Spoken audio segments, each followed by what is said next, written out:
কেমন লাগবে যদি জানতে পারেন আপনার প্রিয় গ্লোবাল আইডলের একটি মিষ্টি হাসির পেছনে লুকিয়ে আছে সুপরিকল্পিত কোনো পিআর স্টান্ট, কিংবা আপনি যে দামি ব্র্যান্ডের চশমা বা পারফিউম ব্যবহার করছেন তার প্রতিটি ভাঁজে মিশে আছে কোনো কর্মীর রক্ত জল করা পরিশ্রম আর কান্নার গল্প।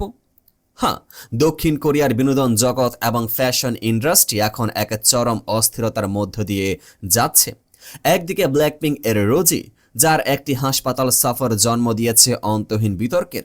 নেটিজেনরা প্রশ্ন তুলছেন, এটি কি মানবিকতা নাকি অসুস্থ শিশুদের ব্যবহার করে ইমেজ বিল্ডিং?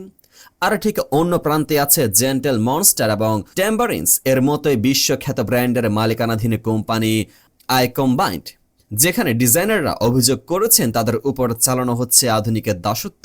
সপ্তাহে 70 ঘন্টার বেশি কাজ, অ্যান্টি অ্যাংজাইটি ওষুধ খেয়ে অফিসের টিকে থাকা, এই কি তবে গ্ল্যামার দুনিয়ার আসল চেহারা? আজকের এই ইন্ডিয়াতে বিশ্লেষণে আমরা পর্দা ফাঁস করব সেই সত্যর যা ক্যামেরার ফ্ল্যাশ লাইটের আড়ালে ঢাকা পড়ে থাকে। তৈরি হয়ে নিন এক দীর্ঘ এবং চাঞ্চল্যকর যাত্রার জন্যই। ঘটনার সূত্রপাত একটি ভাইরাল ভিডিওর মাধ্যমে। সম্প্রতি দক্ষিণ কোরিয়ার জনপ্রিয় ম্যাগাজিন ডাব্লিউ কোরিয়া এর একটি চ্যারিটি ইভেন্ট নিয়ে সোশ্যাল মিডিয়ায় ব্যাপক আলোচনা চলছিল। সেখানে অনেক তারকা উপস্থিত ছিলেন, কিন্তু আলোচনার কেন্দ্রবিন্দুতে চলে আসেন ব্ল্যাকপিঙ্ক এর রোজি। তবে কোনো রেড কার্পেট লুকের জন্য নয়, বরং তার একটি সাম্প্রতিক হাসপাতাল সফরের ছবি নিয়ে। ছবিগুলোতে দেখা যায় রোজি হাসপাতালে অসুস্থ শিশুদের সাথে সময় কাটাচ্ছেন। দৃশ্যটি প্রথম নজরে অত্যন্ত হৃদয়স্পর্শী। একজন বিশ্বখ্যাত তারকা শিশুদের মুখে হাসি ফোটাচ্ছেন। এর চেয়ে সুন্দর আর কি হতে পারে?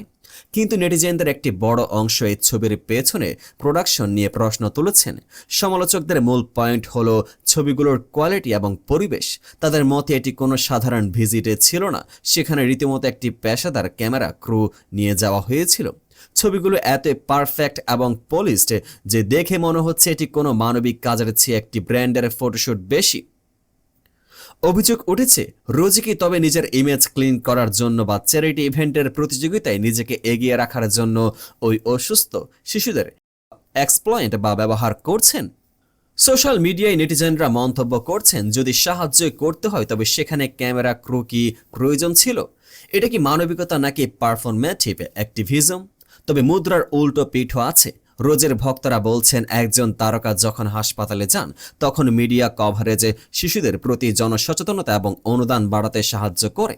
কিন্তু বিতর্ক থামছে না। এই সিনসিয়ারিটি বনাম পিয়ার স্টান্ট এর লড়াই এখন তুঙ্গে।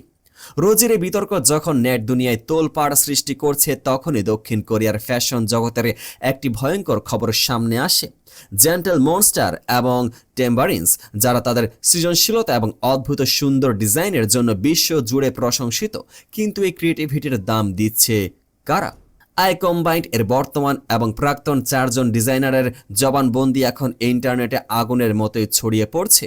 মেইল লেভার নিউজ এর এক অনুসন্ধানে বেরিয়ে এসেছে হাড় হিম করা সব তথ্য, যেখানে বলা হচ্ছে গ্লোবাল কোম্পানির কালচার আসলে চরম মাত্রায় রিজিড এবং সেখানে কর্মীদের ব্যক্তিগত ত্যাগের কোনো সীমা নেই। একজন ডিজাইনারের কাজের রেকর্ড পর্যালোচনা করে দেখা গেছে, জুন থেকে সেপ্টেম্বর পর্যন্ত তার জীবন ছিল একটি বিভীষিকা। আগস্ট মাসে তিনি টানা 18 দিন কোনো ছুটি ছাড়াই কাজ করেছেন। এমনকি একটি নতুন প্রোডাক্ট লঞ্চের আগে তিনি টানা 26 ঘন্টা অফিসে ছিলেন। সপ্তাহের কাজের হিসাব করলে দেখা যায়, যেখানে চুক্তিতে 47.5 ঘন্টার কথা বলা হয়েছিল, সেখানে তাকে কাজ করতে হয়েছে 73 থেকে 76 ঘন্টা। আরেকজন ডিজাইনারের বক্তব্য শুনলে আপনার গায়ের লোম খাড়া হয়ে যাবে। তিনি বলেছেন, আমি বারবার অসুস্থ হয়ে আইভি ড্রিপ নিতে যেতাম। কাজের চাপ এতই অসহনীয় ছিল যে আমাকে অ্যান্টি অ্যাংজাইটি বা দুশ্চিন্তা কমানোর ওষুধ খেয়ে কাজ করতে হতো। ভাবুন একবার, যে ফ্যাশন আমরা স্বাক্ষরে পড়ে, তার পেছনে রয়েছে একজন মানুষের মানসিক স্বাস্থ্যর অপমৃত্যু। কিন্তু প্রশ্ন জাগতে পারে, দক্ষিণ কোরিয়ায় কি শ্রম আইন নেই? কেন তারা প্রতিবাদ করলেন না? এখানে লুকিয়ে আছে সিস্টেমের আসল ফাঁদ। কোম্পানিটির ডিসক্রিশনারি ওয়ার্ক সিস্টেম ব্যবহার করত। এর মানে হলো কর্মীরা তাদের কাজের সময় নিজেদের মতো ঠিক করতে পারবেন, কিন্তু বাস্তবে ডিজাইনাররা জানিয়েছেন তাদের বিন্দুমাত্র স্বাধীনতা ছিল না, বরং এই সিস্টেমের দোহাই দিয়ে তাদের কোনো ওভারটাইম পে বা অতিরিক্ত ছুটি দেওয়া হতো।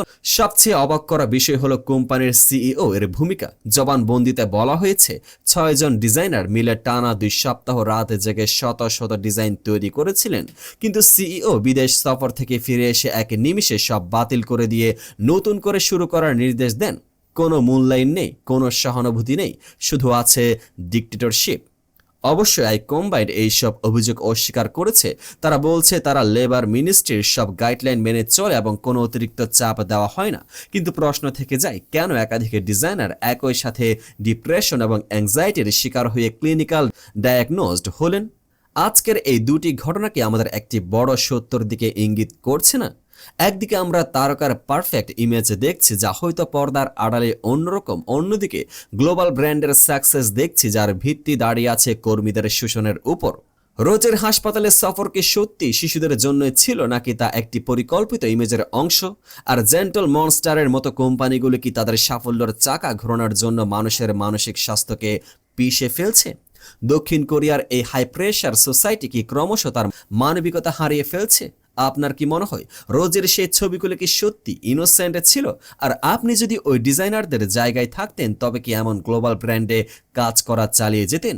কমেন্টে আপনার মতামত অবশ্যই জানান। গ্ল্যামারের পেছনের এমন আরও গভীর এবং অজানা সত্য জানতে আমাদের সাথে থাকুন। আজকের মতো বিদায় নিচ্ছি, দেখা হবে পরের ভিডিওতে। পেজটিকে ফলো করে পাশে থাকুন।